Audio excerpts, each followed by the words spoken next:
Uma escravidão bem pouco conhecida é o tráfico mediterrâneo de europeus capturados pelos árabes que eram vendidos como escravos no norte da África. Este é um episódio da história raramente contado nas escolas e faculdades, não só no Brasil, mas também na Europa.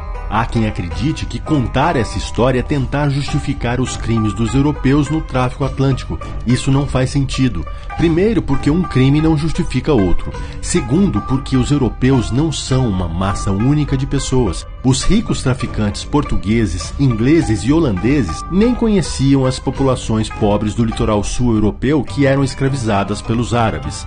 Entre 1530 e 1780 é quase certo que 1 milhão e mais provavelmente 1.250.000 europeus brancos foram escravizados pelos muçulmanos na costa da Berbéria.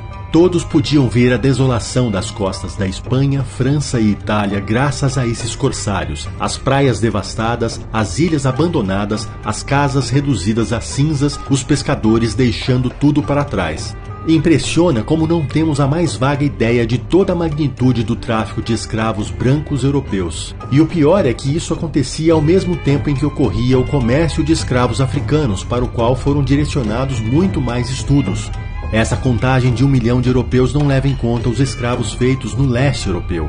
Grécia, Albânia, Romênia, Bulgária, Hungria, Croácia e Sérvia, bem como partes da Ucrânia e da Rússia, estavam sob domínio otomano e suas populações foram escravizadas pelos árabes otomanos, não pelos corsários que partiam do norte da África. Embora esses traficantes árabes sejam tratados como corsários, seus ataques não eram práticas particulares ou individuais, eram verdadeiras operações militares com intenções geopolíticas. Eles se reuniam em enormes frotas para participar de ações coordenadas. Em 1544, a ilha italiana de Ischia foi atacada e 4.000 pessoas levadas como escravas para a África. O mesmo ocorreu em uma ilha na costa da Sicília e em Creta. A remoção de populações inteiras de ilhas no Mediterrâneo demonstrava que aquele mar pertencia aos muçulmanos. Em 1566, 6.000 corsários subiram pelo mar Adriático até Francavilla, na Itália. Milhares de pessoas foram aprisionadas e vendidas como escravas. Numa faixa do litoral de 100 quilômetros, várias cidades e vilarejos foram abandonados.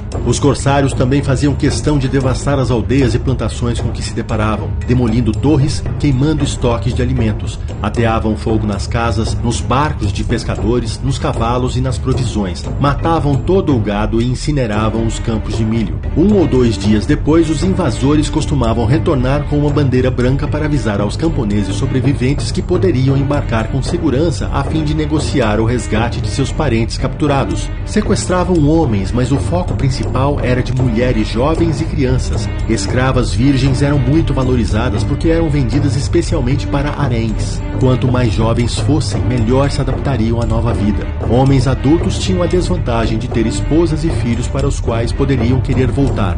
Uma criança de 8 ou 9 anos dificilmente tentaria escapar e não encontraria o caminho de volta de centenas de quilômetros até o próprio país. Os corsários que partiam da costa berbere também costumavam deter navios europeus ou americanos e tomar a tripulação como escrava. Miguel de Cervantes, autor de Dom Quixote, foi soldado na juventude. Depois de lutar contra os turcos na Grécia, seu navio foi atacado por corsários árabes. Toda a tripulação foi vendida como escrava em Argel. Cervantes só foi libertado 5 anos depois, quando sua família pagou o resgate. O tráfico mediterrâneo só terminou em 1816, quando uma frota de navios ingleses e holandeses partiu para Argel e iniciou um forte bombardeio contra a marinha argelina, forçando a assinatura de um tratado que encerrava esse tráfico.